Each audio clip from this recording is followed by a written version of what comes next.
जय श्री राम राम राम नमस्कार। Education system Bihar में आपका स्वागत है। आज के इस वीडियो में बिहार शिक्षक बहाली 7वें चरण सीटेट बीटेट एस्टेट के बारे में कुछ जरूरी बातें करने वाले हैं, महत्वपूर्ण जानकारी साझा करने वाले हैं। तो आप लोग इस वीडियो में बने रहें, वीडियो को अंत तक देखें। यह वीडियो सभी विषय के शिक्षक अभ्यर्थियों के लिए महत्वपूर्ण है। 7वें चरण सीटेट बीटेट एस्टेट उत्तीर्ण अभ्यर्थियों के लिए महत्वपूर्ण है। 7वें चरण शिक्षक अभ्यर्थियों के लिए बड़ी खबर निकलकर सामने आ रही है। वीडियो को शुरू करने से पहले एक नज़र सुर्खियों पर। आप लोग हेडलाइन देख रहे होंगे, इन सभी महत्वपूर्ण बिंदुओं पर बातें करने वाले हैं। आज की तमाम बड़ी खबर के बारे में जानकारी स्पष्ट करने वाले हैं। बड़ी खबर 7वें चरण शिक्षक अभ्यर्थियों के लिए, कहीं खुशी कहीं गम। एक और अच्छी खबर है, एक तरफ अच्छी खबर खुशखबरी है तो दूसरी ओर बुरी खबर है। तो आखिर खुशखबरी क्या है, अच्छी खबर आप लोग देख सकते हैं। कॉमर्स अभ्यर्थियों के लिए अच्छी खबर है, नोटिफिकेशन तो जारी हुआ ही और साथ में एक और अपडेट है, अच्छी खबर है। 3 विषयों को मिलाकर एक विषय कर दिया गया है, अर्थात स्टेट कॉमर्स ही होंगे अब ऐसे में। और आप लोग जान सकते हैं सिलेबस के बारे में पिछले वीडियो में बातें किए हैं। केवीएस एनवीएस का सिलेबस आप लोग देख सकते हैं जाकर। तो केवीएस में जो बातें की गई है, 3 विषयों में बात करें तो 2 ही विषय का जिक्र किया गया है, अकाउंटेंसी और एक है बिजनेस स्टडीज के बारे में। तो ऐसे में आप लोग को कम पढ़ने की जरूरत होगी और सिलेबस भी कम हो सकते हैं। वैसे आप लोग को स्नातक स्तर पर जो भी हैं पढ़े हैं सभी यही सिलेबस में दिया गया है। अब आगे आप लोग के लिए अच्छी खबर यह भी है कि तिथि को बढ़ा दी गई है। जो स्टेट कॉमर्स अभ्यर्थी हैं, आवेदन की अंतिम तिथि को बढ़ा दी गई है। 23 जनवरी तक आप लोग आवेदन कर सकते हैं, जिससे अधिक से अधिक अभ्यर्थियों को मौका मिल सकेगा आवेदन करने का।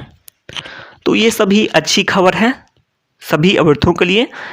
और जो अभ्यर्थी 7वें चरण का इंतजार कर रहे हैं, अन्य सभी विषय के अभ्यर्थी, 15 विषय के अभ्यर्थी, स्टेट 2019 क्वालिफाइड अभ्यर्थी, तो उन सभी अभ्यर्थियों का इंतजार लगातार बढ़ता जा रहा है। कोई भी अच्छी खबर देखने को नहीं मिल रही है।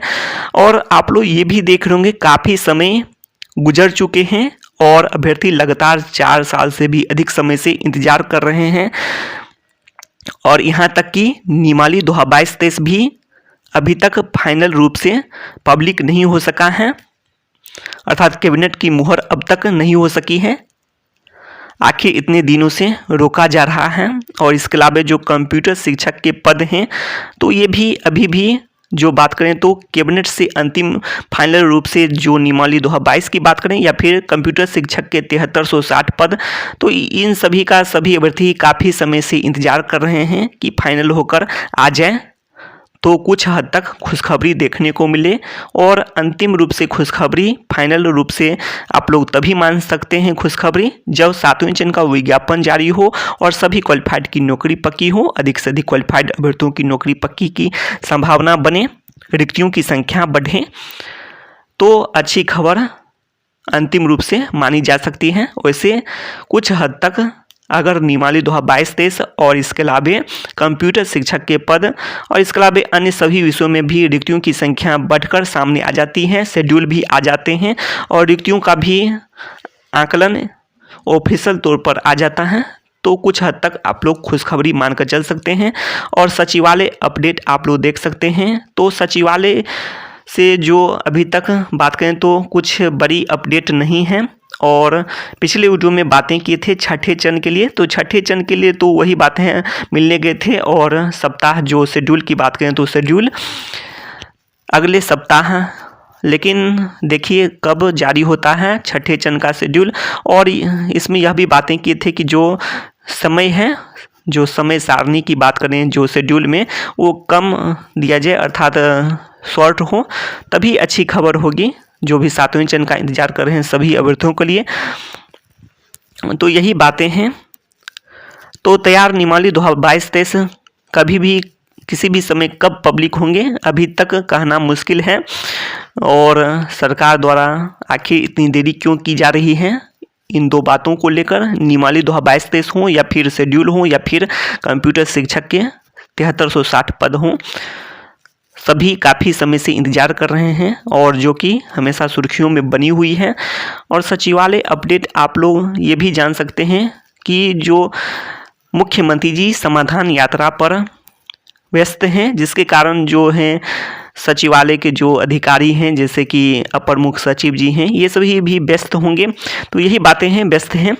तो इसके अलावा जो ये भी खबर है कि जो आप लोग जान सकते हैं सचिवालय में एक अधिकारी स्तर से जो बातें निकलकर सामने आई है कि इतनी देरी की जा रही है, और जो आप लोग यह जान सकते हैं कि मार्च अप्रैल ये भी यदि चले गए तो काफ़ी मुश्किल हो सकती हैं सभी अभ्यर्थियों के लिए। सभी अभ्यर्थी के लिए यही समय है कि जो एकजुट होकर प्रयास करें कि कम से कम जो 7वें वेतन का विज्ञापन जारी हो जाए, और फरवरी महीने में ही 7वें वेतन का विज्ञापन, फरवरी का भी शेड्यूल जारी हो। कारण है कि आप लोग देख सकते हैं कि यह भी कुछ अभ्यर्थी कहें या फिर यह बातें की जा रही हैं कि 26 जनवरी के बाद जो कि बड़े स्तर पर जो केंद्र स्तर पर जो राष्ट्रीय शिक्षा नीति की बातें की जा रही हैं, तो ऐसे में सभी अभ्यर्थियों को ये जो बातें करें तो 9 ही दिन ऐसे में बचते हैं। आप लोग देख सकते हैं 7th फेज विज्ञापन 9 दिन में।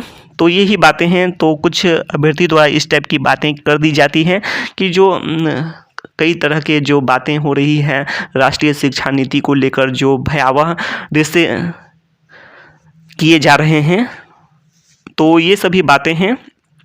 तो इसके लिए अब तो ऐसे में 9 दिन ही समय बाकी हैं।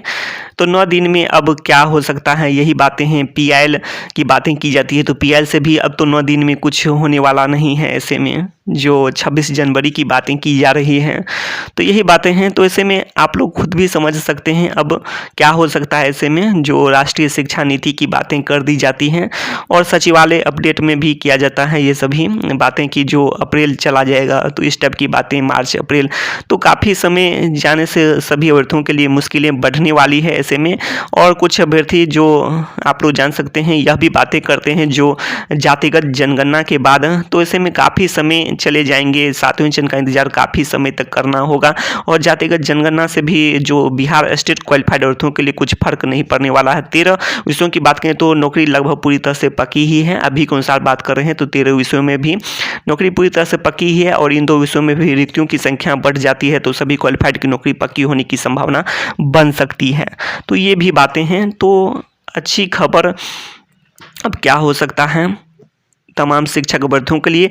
और एक और भी बुरी खबर की ही तौर पर बात करें तो एक यह भी खबर है कि जो कि DLED की बात करें तो अन्य राज्य की बात करें तो DLED को जो रोक लगा दी गई है सुप्रीम कोर्ट से, तो ये भी बातें निकलकर सामने आई है। बड़ा झटका के तौर पर आप लोग मानकर चल सकते हैं। तो ऐसे में DLED जो भी NS DLED हैं, तो इन सभी अभ्यर्थियों के लिए एक झटका के तौर पर देखा जा रहा है।